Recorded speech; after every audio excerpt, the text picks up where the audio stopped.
Hi hello. നമുക്കപ്പോൾ ഇന്ന് അമ്പലത്തിലേക്ക് പോയാലോ? നമ്മൾ ഇന്ന് തൊടിക്കളം ശിവക്ഷേത്രത്തിലേക്കാണ് പോകുന്നത്. ഇത് ലൊക്കേഷൻ വരുന്നത് കണ്ണൂർ ജില്ലയിലെ കണ്ണകത്ത് നിന്ന് 2 കിലോമീറ്റർ അകലെയാണ്. അങ്ങനെ നമ്മളിത് അമ്പലത്തിലേക്ക് എത്തി.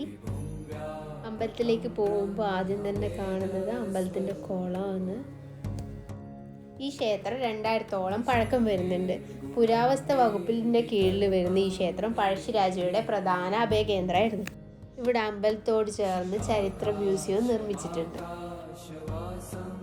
14-15 നൂറ്റാണ്ടിൽ ഇവിടെ എത്തിയ തമിഴ് നാടോടികൾ പ്രകൃതിദത്തമായ നിറങ്ങൾ മാത്രം ഉപയോഗിച്ച് വരച്ച 150-ലധികം മനോഹരമായ മ്യൂറൽ ആർട്ട് ഉണ്ട് ഇവിടെ.